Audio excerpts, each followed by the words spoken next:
Hey, everybody. Welcome back to day 2, Breakfast with Bob from the Challenge Championship. My name is Bob Babbitt, brought to you by Master Spas, HOKA Fly Human Fly, deboer wetsuits, the Outrigger Kona Resort and Spa, and, of course, our Challenged Athletes Foundation. Our next guest, it's the first time we've gotten to chat with her. Hanne De Vet joins us from Belgium. How you doing, Hanne? Good morning. Thank you for having me first. It's a pleasure to get to chat with you. So, first of all, what got you into triathlon? Did you have like a swimming background, a running background? Yeah, I came from a swimming background. I did some competitions when I was smaller as a swimmer. But then like around a year of 15, 16, Yes. I turned into triathlon. And just from that point, I kind of just fell in love with the sport and just continued doing triathlon. Was it the type of thing when you got into it, were you thinking Olympics? I think as a little kid, I always had an Olympic dream, but more like going to the Olympics as a swimmer. Right, yes. But I wasn't as good as As you need to swimming be. Yeah, to go to the Olympics. And then, I think that Olympic dream continued into triathlon. But like the goals are still very high, but I think the Olympics is maybe not one of the goals anymore. Right, and it became more the longer distance. Did you find you just have more success at the longer distance? I think from like a younger age, my first coach as well saw like more potential towards the longer distance, Yes. just like toward like seeing that in my sort of training and wise that I might be better in long distance. Right. But still having like that fire of like the Olympic dream just kept on pushing me still in the short distance. Yes. But then like last year, I thought it was a good chance to give long course a shot. And I think the season went quite well last year. So I hope to just improve this year as well. Well, you won a race, right? Yeah. Was Zarazuko? Is that what it is? Yeah, Zarouts, I think, how to say it. How do they pronounce it? I think Zarouts. Zarot. Yeah. So you win there. You get third at Tasmania, 70.3. So you got a second place in there, third at 70.3 Maine, and a sixth at Challenge Barcelona. That was huge. So it's funny because I was looking back and just the hard part about the ITU racing is you're talking 28th, 29th, 31st, 12th, and you're separated by nothing, right? You could be like 20 seconds and you're 20th. Yeah, exactly. Yeah, exactly. Right? And people look at it and go, okay, wait, you were 43rd at Hamburg. Well, I was 40 seconds back. You're right true. there. It's right there together. So having success and being on a podium, it must make you feel like, well, maybe this is where I'm supposed to be. Yeah, exactly. And that's why I like enjoy doing triathlon last year, like just seeing that I'm successful in something, I'm putting so much time in as well. So that's like, just keeping me pushing during training as well, just to keep on getting better. And I think I just like the bike part of the long course You do. a bit better as well. Just put my head down and just put down the pedals and just go as hard as I can. So I like that part of a long course. So in World Tri, 82 starts, 3 podiums, no wins. And here you are, you had how many podiums this last year? In the longer course, right? You had 1, 2, 3, you have a win, you've got like 3, 4 podiums. That's more fun. Yeah, exactly. It is more fun if you see yourself succeed. Yes. In something you put so much time in. So Very cool.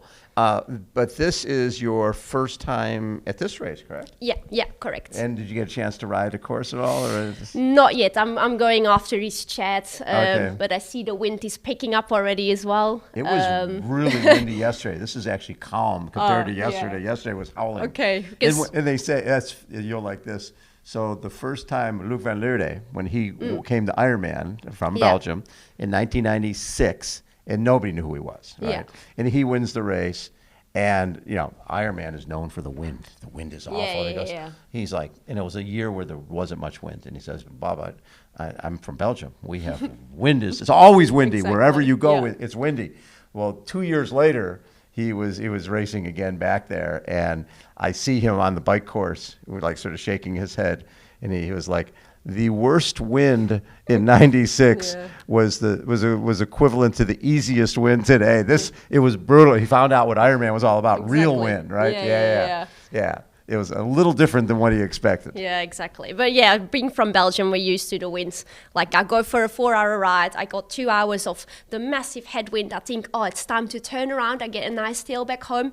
Nah. No, it turned with you. Another 2 hours of headwinds. Yeah, because basically the wind says, okay, well, so you're turning around now? Okay, we will too. Exactly. So, I mean, we're used to the wind, so that's all right. So, but when you got into the sport, did you know that, Freddie van Lierde and Luc van Lierde were, in terms of the sort of the triathlon gods in this sport, was that something you were aware of? Yeah, I knew that the Belgians definitely had some strengths into triathlon, but I got grown up by getting coached by Mark Hermans.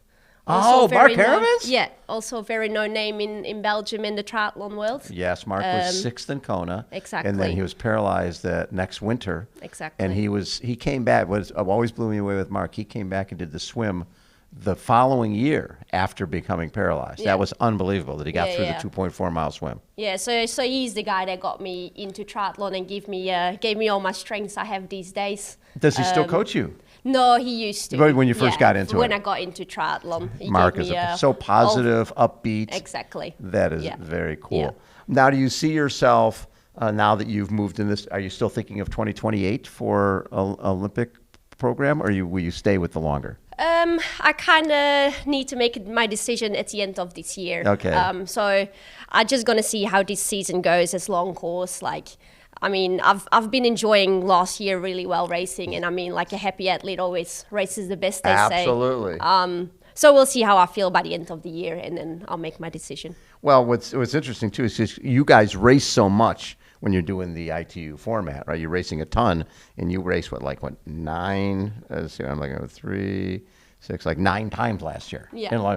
And every one of those is a half marathon. Exactly. No elite runner is running 9 half marathons in a year. That's true. But your body seemed to be able to handle it.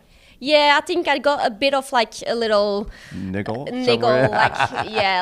around September, but then I took a week off, just needed to reset a bit, and then I was perfectly fine again. So I think I just need to get used a bit to the distances and just listen a bit more to my body, how to handle it. But seems like my body is handling it quite well, getting through the distances. So we'll see this year.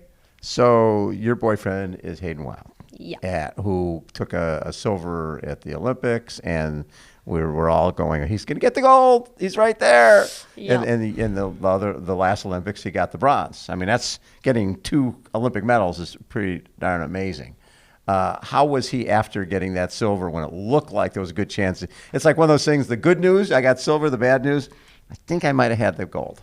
Yeah, he was pretty upset, I would say. He nearly had the gold in his hands. You could see the finish line, yeah. So, he was definitely down for a couple of weeks, I would say. But, from every doubt, you can rise up and just see the positives as well. And he just had an amazing campaign in Paris as well. He had an amazing race, so he couldn't blame himself. No. Of not trying. So I think he tried to see that after a few weeks, but then he had a second goal that year and doing well at the 70.3 in his hometown race in Taupo. So he kind of just refocused and just got into something else, and I think that really helped him getting himself up a bit again. Well, and being in Taupo and watching him race, what I love about the way he races, he goes for it. He's just going to go off the front. Exactly. And then you sort of, if Jelle catches you, if Jelle Geens runs by you, he's one of the best in the world too. That's what happens. But you sort of need to, you need to show what you have. Yeah, exactly. And I think he's a guy as well. I think in that sense, we're pretty similar. We just enjoy racing, and we just like to go hard and just not see what happens. Hold back. Yeah. And I think that's the way how we want to race and how we want to win as well. Maybe it's not always the smartest. But it's the way you have. The reality is, over the years from interviewing people, when you meet a Magnus Ditlev who goes off the front, probably when he doesn't have the background to go off the front, but he's not scared of the moment. Exactly. Right. Yeah. And with the fact that you've done 82 races, you're not scared of the moment. You're going to go as hard as you can for as long as you can. Exactly. And so when you moved into the longer distance, what race was it that told you this is a good move? I think I'm going to be okay at this. I think literally just like the first race I did in Tasmania last year, like I had a really good swim, Yes. but then like I said, I was too excited and I made a stupid move of going too hard and I went down on the bike. You went down on the bike in Tasmania? On the first K. In the first K? Exactly, in the first K, because I was too excited and I was leading and I was I'm like, leading the race. Yeah, I left like Chelsea Sodaro like a minute behind. I was like, oh, let's go, I got this, on the bike, and then I crashed and then somehow got up and still got finished third. on the podium. So, Yes. so yeah, that just gave me quite a bit of confidence. Like after crashing, still getting a podium. What's great about that, it makes you realize that you've made the right move, right? Yeah. And that this longer distance might be really, really well suited for your skill set. The fact that, I mean, had you ever led one of the ITU races? Yeah, no. No, right?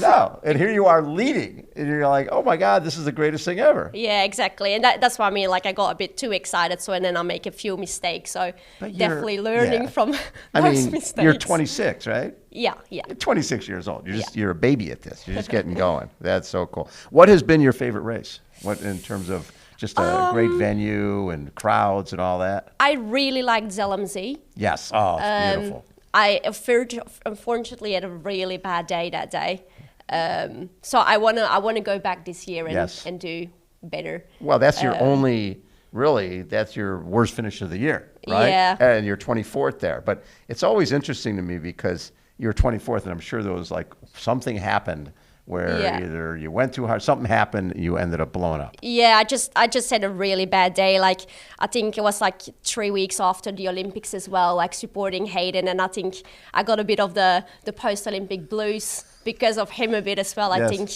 I thought my body was ready to race, but I wasn't. Well, because emotionally, the amount of emotion that you put into Hayden during that period, you're like, well, I really haven't done that much of my own training and racing, but you were investing a lot, and sometimes it's hard to recover from that than it is from just racing and training. Yeah, it had a harder impact on my body than I thought back then. So now we know for the future if he goes for another campaign. So now, I'm prepared. It's interesting. The other day I was interviewing Alex Yee, and that relationship, Alex and Hayden, just how many times they've raced against each other, and they've taken the sport to another level. That rivalry between the two and the mutual respect is wonderful, right? And Alex had a crash in 2017. And that crash, he said, it sort of changed him to, I think he appreciates everything more now. Exactly. Because of that. And I think he came back in the race that Cagliari, I think he's won that race 3 times now. Exactly. Yeah. And Hayden, very similar. Hayden, he run 27 something for the 10K and then has that awful crash. How's he doing? Yeah, he's okay now. I think like the first week was really stressful as he was a bit in an unknown. Like some doctors tell him like you need to get like surgery ACP or you would never be able to swim properly again. Oh my God. So like hearing that like your career is like it was stressful, but like we got him back to Belgium. He got surgery there by like 3 of the best surgeons in Belgium, and the rehab is started. So. Yeah, well, that's if there's a rehab, then there's a light at the end of the tunnel. Exactly. Right? He can start seeing, because every day he'll have a little bit of improvement, That's very exciting. We'll give him our best, because that's where everybody was so bummed about that. As he always, 27 minutes and then a crash, and oh my God, that is. He wasn't racing. It was a training? It happened during a training ride. Just very unlucky. What's the rest of your season going to look like? So I'm heading up to San Francisco in 2 weeks. Oh, you'll be at T100. We'll be there. Yeah, I got a wild card, so that's very pretty cool. You're going to love that. And I think the course here will suit me quite well as well. But yeah, first things first, and just race this weekend. Yes. And then I'll do a few of the Pro Series. This summer. And then I still need to see a little bit what I'm doing like September, October wise, but then like it's all eyes up to World Championships in Marbella in November. Very exciting. Yeah. So you already qualified for that. Yeah, lucky. So that's no stress anymore. See? You can just focus and do whatever the heck you want. Exactly. So that's nice. Now, do you and Hayden, when he's healthy, do you guys train together? We try to. You go to the pool together? Yeah. I used to be able to swim with him, but he's getting quicker. So. Oh, really? It's harder to follow now, but. We never run together because he thinks I'm too slow and he doesn't want to run with me. You should say, hey, let's go for a run tomorrow. Exactly. Yeah, I might beat him now. That's He's for got sure. the crutches going. That'd be well. And like riding, the mostly I see during a ride with him is just like his back His view. back for a few minutes, and then he's gone. Yeah, exactly. I like that. But we try to train a bit together, but also like we like to do our own stuff as well. What's interesting is when you're two pro triathletes, it's great that you're able to, you share a lifestyle. It's really difficult to date somebody who's not into it because they don't quite get why you're gone for so exactly. much. But I remember interviewing Marinda Carfrae, and she said the hard part with her and Tim O'Donnell is this: we both need a wife. We both need that person to be cooking for us and clean. It's really difficult because you're both. It's like people say, "Do you have hobbies?" I said, "Well, no, because our sport is pretty all-encompassing. If I can do nothing, I do nothing." That's true. And both you guys want to be. I'd rather just be doing nothing. Who's cooking? Who's cleaning? That's the tough part. Yeah, that's true. Well, we got a good system going. Mostly like we cook like day by day. Okay. We clean up a bit together. So it's all right. It works. We make it work. You make it work. I love it. Well, Hanne, what a pleasure to get to meet you. And what are your goals for this race? Yeah, I think I had very high ambitions like 2 weeks ago, I think. But then like after Hayden's crash, I rushed to Tokyo. So my preparation has been not as good as I hoped to. So I think I'm just glad to be here, healthy and fit. Yes. And I just want to give it a good crack, and I'll just see where I end up Sunday. But I'll just go as hard as I can. So yeah, we'll see. I love it. Hanne, thank you so much for taking time. Nice to meet you. Hanne De Vet has been our guest, everybody. Again, day 2, Breakfast with Bob from the Challenge Championship. Hold on, we will be right back.